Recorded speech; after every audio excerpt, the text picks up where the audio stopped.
حمد و ثنا کبریائی بڑائی بزرگی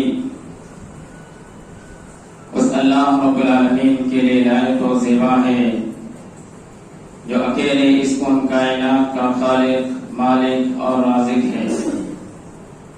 بعدہ پیش بہا درود و سلام نازل ہو اللہ رب العالمین کے تمام انبیاء کرام پر، تخص الخاص ما امنا کلال دازدر مدینہ امام الانبیاء سید المرسلین رحمت للعالمین جناب عربی محمد رسول اللہ صلی اللہ علیہ وسلم پر اللہم صلی وسلم بارک علیہ۔ حاضرین جمعہ، بزرگان دین، نوجوان دوستوں، عزیز بچوں اور ملت کی ماں اور بہنوں، آج سے تقریباً 1 مہینہ پہلے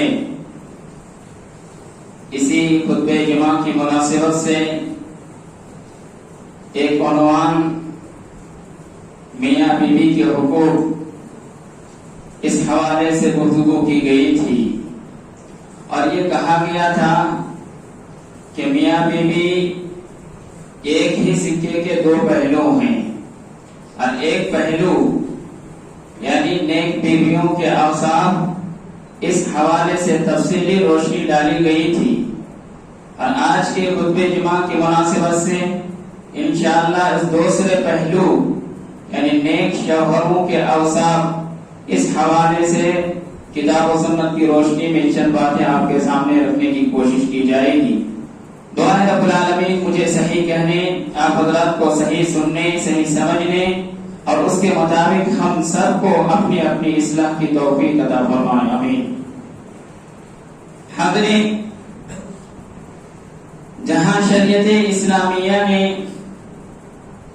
نیک بیوی کے حوالے سے کچھ تعلیمات دی ہیں اور کہا ہے کہ نیک بیوی وہ ہے جو ایمان والی ہے، نیک بیوی وہ ہے جو حیا والی ہے، نیک بیوی وہ ہے جو پردہ کرنے والی ہے، نیک بیوی وہ ہے جو 5 وقتہ نمازوں کی پابندی کرنے والی ہے، نیک بیوی وہ ہے جو روزوں کا اہتمام کرنے والی ہے، نیک بیوی وہ ہے کہ جب ان کا شوہر ان کی طرف دیکھے تو ان کو خوش کرنے والی ہے، نیک بیوی وہ ہے جو شوہر کی باتوں پر عمل کرنے والی ہے، شوہر کی اطاعت و فرما برداری کرنے والی ہے، نیک بیوی وہ ہے جو شوہر کی خدمت کرنے والی ہے، اور نیک بیوی وہ ہے جو شوہر کے عدم موجودگی میں اپنے شرمگاہوں کی حفاظت کرنے والی ہے، نیک بیوی وہ ہے جو شوہر کے مالوں کو دیکھ بھال کرنے والی ہے۔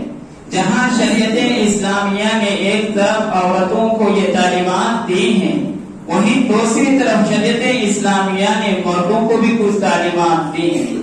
کہا ہے کہ نیک شوہر وہ ہے جو ایمان والا ہے، نیک شوہر وہ ہے جو 5 وقتہ نمازوں کی پابندی کرنے والا ہے، نیک شوہر وہ ہے جو روزوں کا اہتمام کرنے والا ہے، اور نیک شوہر وہ ہے جو حلال کمائی کرنے والا ہے اور حلال کمائی کے ذریعے اپنے بیوی بال بچوں کو کھلانے پلانے والا ہے، اور نتیجے میں یہ نیک شوہر اپنے بال بچوں کا نور نظر اور اسی طرح آنکھوں کا ٹھنڈک بن جائے، اس کو نیک شوہر کہا جاتا ہے۔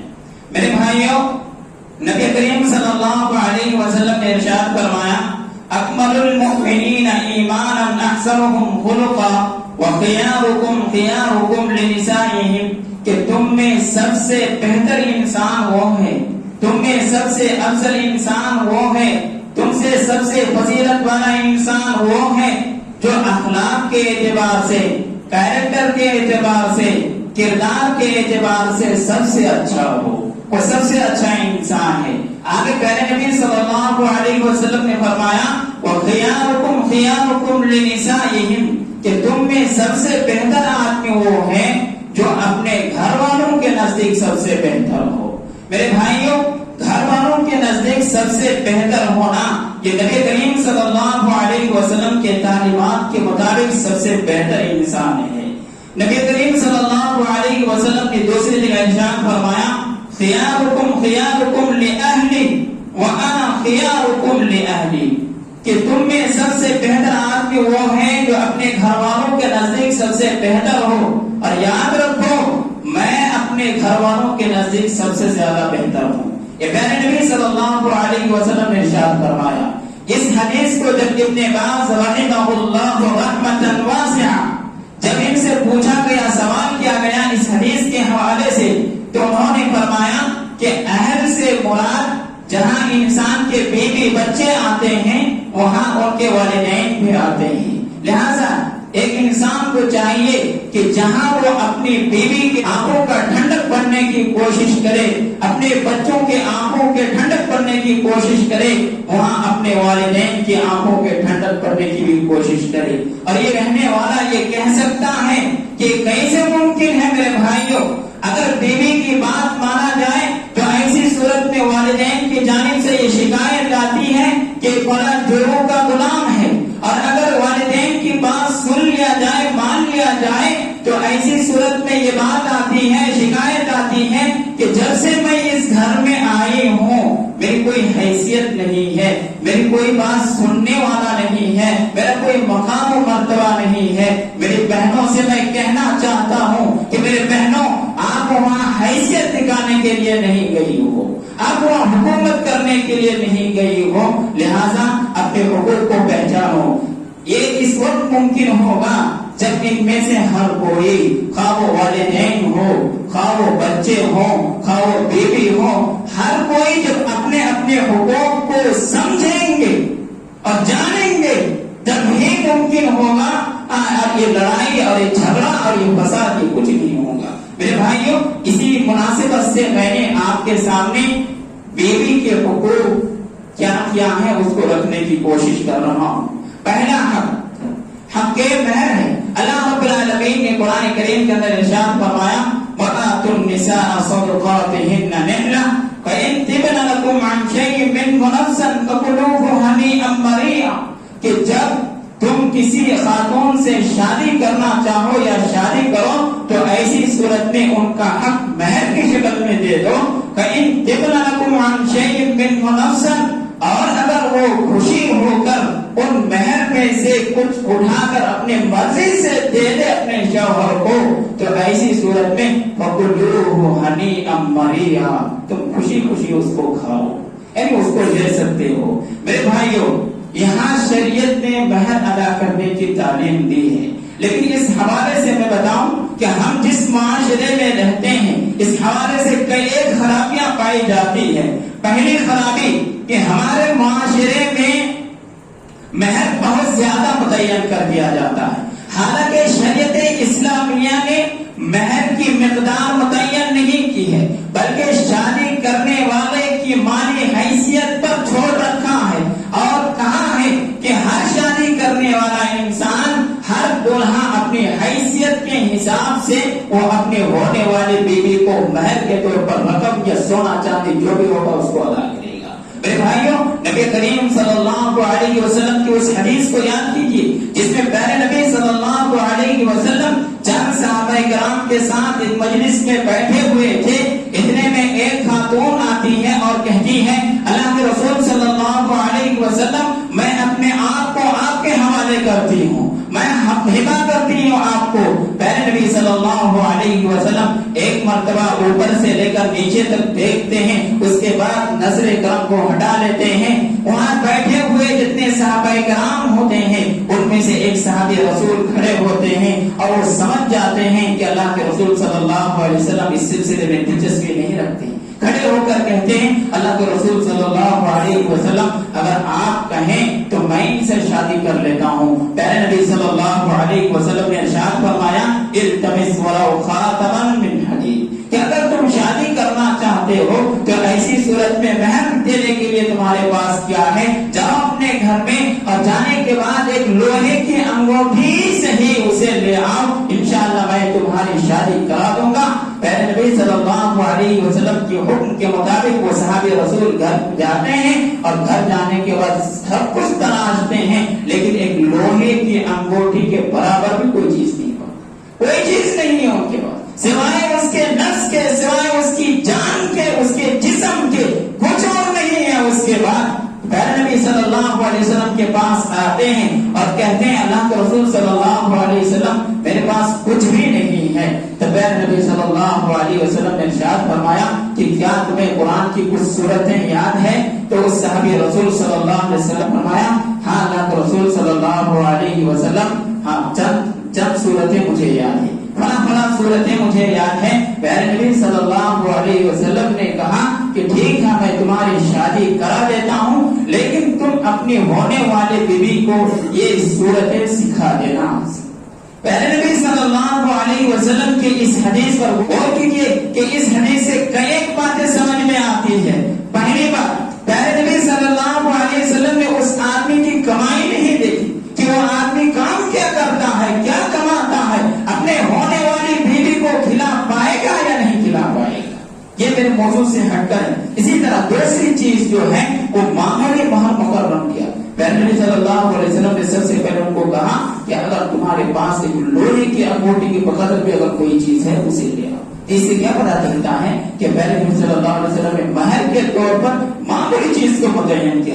اسی طرح تیسری بات جو سمجھ میں آتی ہے وہ ہے کہ مہر کو باقی نہیں چھوڑا گیا، ایسا نہیں کہا گیا کہ چلو ابھی میں تمہاری شادی کرا دیتا ہوں، نکاح پڑھا دیتا ہوں، بعد میں تم کوئی کام کرنا، روزگار اختیار کرنا، اور اس کے بعد جب کمائی ہوگی، روپے پیسے ہوں گے، دینار درہم ہوں گے، سونے چاندی ہوں گے، تو ایسی صورت میں اپنی بیوی کو اس میں سے کچھ بنا کر دے دینا یا پیسے کی شکل میں دے دینا۔ ایسا پیارے نبی صلی اللہ علیہ وسلم نے نہیں کیا۔ لیکن افسوس کہ ہمارے معاشرے میں اس کا ایک المیہ ہے۔ بہت سارے لوگوں کو دیکھا جاتا ہے کہ وہ مہر کے طور پر ڈھیر ساری رقم باندھ دیتے ہیں کہ 40,000 مہر ہے، 50,000 ہے، 1,00,000 ہے، اور کیا کہا جاتا ہے کہ 1,00,000 روپئے باقی ہے، 551 روپئے نقد ہے، 551 روپئے نقد ہے، یہ رکھ لو، ارے باقی 1,00,000 روپئے بعد میں ہی ادا کر دیں گے۔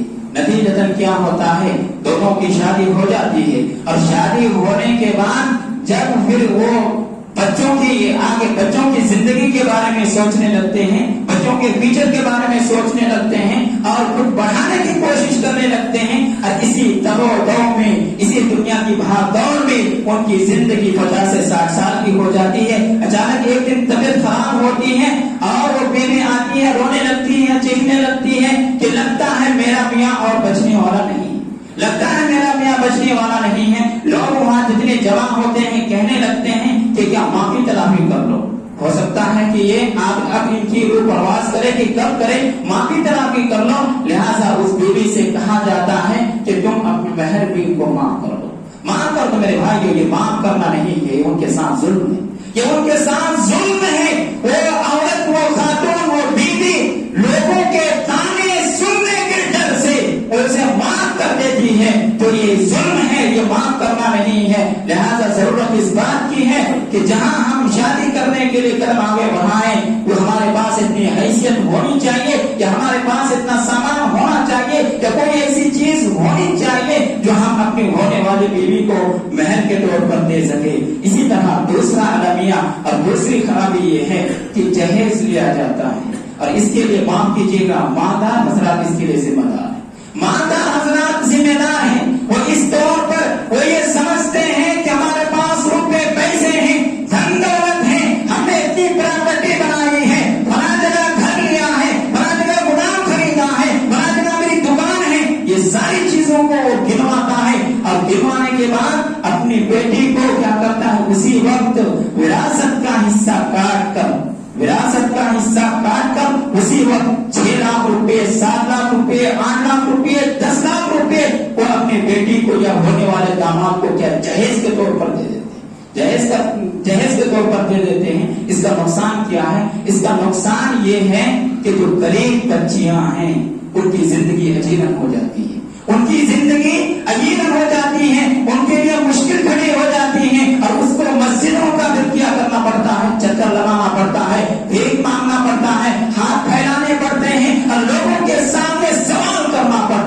میرے بھائیوں اگر اپنے بچوں کو کچھ دینا چاہتے ہیں تو ایسی صورت میں بعد میں دیں میرے بھائیوں. اس کا دوسرا نقصان یہ ہے کہ اگر ہم ایسی صورت میں پہلے بچی کو دے دیتے ہیں تو اس کا مطلب کیا ہے؟ ہم اس کو وراثت میں حصہ نہیں دیتے ہیں. اب وراثت کب تقسیم کیا جاتا ہے؟ جب انسان مرتا ہے, جب وراثت تقسیم ہوتی ہے. ہو سکتا ہے کہ جس بچی کی آپ ابھی شادی کرا رہے ہیں وہ بچی آپ سے پہلے فوت ہو جائے. اگر آپ سے پہلے آپ کی بچی فوت ہو جاتی ہے تو ایسی صورت میں آپ نے جو پیسے دیا تھا وہ اس پیسے کا کیا ہوگا؟ اور اگر آپ اس وقت نہیں دیں گے تو اس کا فائدہ یہ ہوگا کہ آپ کے جو بچے باقی ہیں, زندہ ہیں, باحیات ہیں, ان کا حق نہیں مانا جائے گا, بلکہ وہ پیسے جو اپنے بچی کو دینا تھا وہ پیسے ان بچوں میں تقسیم ہونا ہے. وہ داماد کو نہیں دیا جائے گا. داماد کو پھر نہیں دیا جائے گا. جب وراثت کی تقسیم ہوگی تو ایسی صورت میں دوسرے بچوں میں وہ پیسے کیا ہو جائیں گے؟ تقسیم ہو جائیں گے. میرے بھائیوں, اس سلسلے میں حساسیت سے کام لینے کی ضرورت ہے. اسی طرح بیوی کا دوسرا حق کیا ہے؟ نان و نفقہ. وَلَهُنَّ عَلَيْكُمْ رِزْقُهُنَّ وَكِسْوَتُهُنَّ بِالْمَعْرُوفِ. کہ جس طرح مردوں کے کچھ حقوق ہیں اس طرح عورتوں کے بھی کچھ حقوق ہیں. لہذا مردوں کے ذمے عورتوں کے حقوق یہ ہیں کہ مرد ان کو کیا کریں؟ عرف عام کے مطابق روزی روٹی کے اس کے ذمہ دار ہیں, اور اس کو رہائش کے اس کے ذمہ دار ہیں. رہائش کے ذمہ دار ہیں. جس طرح عرف عام میں لوگ کھلاتے پلاتے ہیں اسی طرح وہ کھلائے پلائے. جس طرح لوگ عرف عام میں رہائش اختیار کرتے ہیں, جس طرح کے مکانات میں رہائش پذیر اختیار کرتے ہیں, اسی طرح کے رہائش پذیر اختیار کرنا کہ اس کے وہ مردوں کے ذمے ہے. نبی کریم صلی اللہ علیہ وسلم نے ارشاد فرمایا کہ ایک دینار وہ ہے جسے انسان اللہ رب العالمین کے راستے میں خرچ کرتا ہے, اور ایک دینار وہ ہے جسے انسان غلام کو آزاد کرنے کے لیے خرچ کرتا ہے. ایک دینار وہ ہے جو مسکینوں پر صدقہ کرتا ہے, اور ایک دینار وہ ہے جو انسان اپنے بال بچوں پر خرچ کرتا ہے. پیارے نبی صلی اللہ علیہ وسلم نے ارشاد فرمایا اعظمها اجرا الذي انفقته على اهلك, کہ ان میں سب سے اجر والا دینار وہ ہے جو انسان جسے انسان نے اپنے بال بچوں پر خرچ کیا. بال بچوں پر جو خرچ کیا ہے ان سب میں سب سے زیادہ اجر والا اور زیادہ کار ثواب ہے. لہذا اپنے بال بچوں پر خرچ کرنا چاہیے. لیکن اس کا مطلب یہ نہیں ہے کہ اپنے بیوی کی محبت میں آ کر, اپنے بچوں کی محبت میں آ کر کیا ان کے نام پہ تاج محل بنوا دیا جائے, ان کے نام پہ تاج محل بنوا دیا جائے. اللہ رب العالمین نے عباد الرحمان کی صفات بیان کرتے ہوئے, یعنی رحمان کے جو بندے ہیں ان کے صفات کا تذکرہ کرتے ہوئے ارشاد فرمایا کہ رحمان کے بندے وہ ہیں جو ہر معاملے میں بیان روی کو اختیار کرتے ہیں, نہ اسراف سے کام لیتے ہیں, نہ تبذیر سے کام لیتے ہیں, اور نہ ہی بخل سے کام لیتے ہیں, نہ کنجوسی کا ثبوت دیتے ہیں, بلکہ وہ بیان روی کو اختیار کرتے ہیں, کہ احترام کو اختیار کرتے ہیں, درمیانی راہ ہے اسے اختیار کرتے ہیں. درمیانی راہ اختیار کرنے کی ضرورت ہے. میرے بھائیوں, خلاصہ کلام یہ ہے کہ عورتوں کے ساتھ میں حسن سلوک کرنا چاہیے. عورتوں کے ساتھ ہمیں حسن سلوک کرنا چاہیے. پیارے نبی صلی اللہ علیہ وسلم نے ارشاد فرمایا کہ عورتوں کے ساتھ حسن سلوک کرو. کیوں؟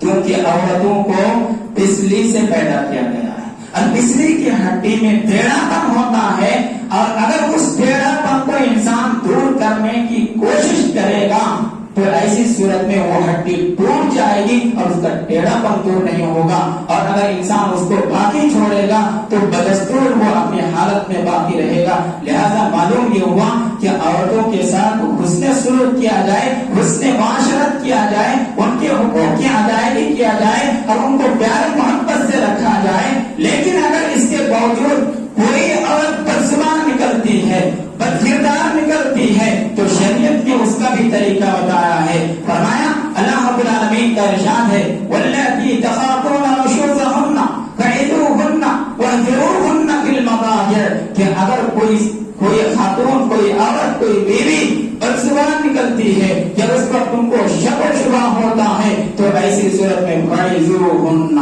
تم ان کو نصیحت کرو, سمجھاؤ. اس پہ بھی اگر بات نہیں بنتی ہے تو ایسی صورت میں ان کا بستر الگ کر دو, ان کا بستر الگ کر دو, اور ایک نیک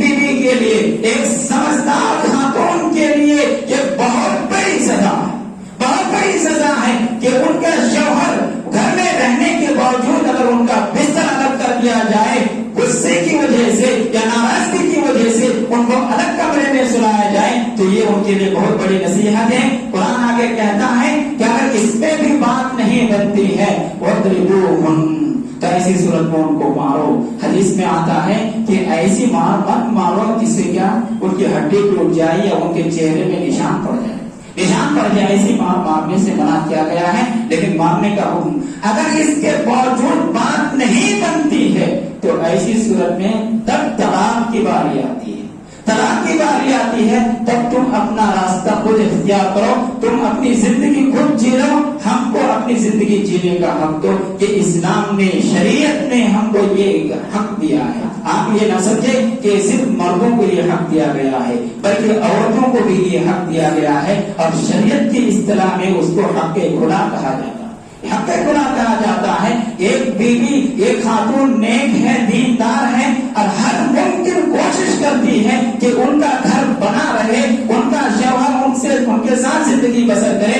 ایسی صورت میں ان کے لیے ضروری ہے کہ ان سب کوششوں کے باوجود اگر ان کا گھر نہیں بنتا ہے تو اسی صورت وہ کیا کریں، وہ حق کے خلاف. اللہ رب العالمین کا ارشاد ہے فَإِنْ خِفْتُمْ أَلَّا يُقِيمَا حُدُودَ اللَّهِ کہ اگر ان دونوں میں بات نہ بننے کا تمہیں ڈر ہو کہ دونوں میں صلح کرا دیا گیا ہے لیکن ابھی بھی چانس ہے کہ دونوں بگڑ جائیں اور اللہ رب العالمین کے حدود کو پامال کر بیٹھیں، تو ایسی صورت میں یہ عورت کو اختیار ہے کہ وہ جو مہر لیا ہے وہ مہر کو واپس کر کے مزید اگر کچھ اپنے جانب سے دینا پڑے تو اس کو دے کر وہ اپنے گلے کو، اپنے گردن کو وہ آزاد کر سکتی ہے، اپنے آپ کو الگ کر سکتی ہے. نبی کریم صلی اللہ علیہ وسلم کے زمانے میں ایک واقعہ اس طرح پیش آیا. ثابت بن قیس رضی اللہ تعالیٰ عنہ، ان کی بیوی اللہ کے رسول صلی اللہ علیہ وسلم کی خدمت میں حاضر ہوتی ہے اور کہتی ہے اللہ کے رسول صلی اللہ علیہ وسلم مجھے ان کے ساتھ نہیں رہنا، مجھے ان کے ساتھ نہیں رہنا. تو پھر اللہ کے رسول صلی اللہ علیہ وسلم ان سے پوچھتے ہیں، سوال کرتے ہیں کہ کیا تم نے جو باغ ان سے لیا ہے تم واپس کر دو گی؟ تو وہ خاتون تیار ہو جاتی ہے، ٹھیک ہے میں باغ واپس کر دوں گی. اللہ کے رسول صلی اللہ علیہ وسلم قیس سے کہتے ہیں کہ تم اپنا باغ واپس لے لو اور ان کا راستہ کیا کر دو، خالی کر دو، ان کو چھوڑ دو، طلاق دے دو.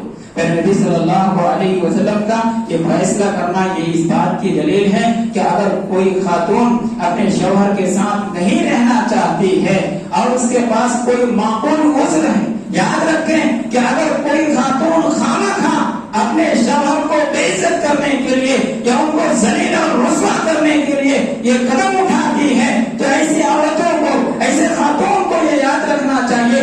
نبی صلی اللہ علیہ وسلم نے ارشاد فرمایا کہ ایسی خاتون جنت میں جانا تو دور کی بات جنت کی خوشبو بھی نہیں پائے گی.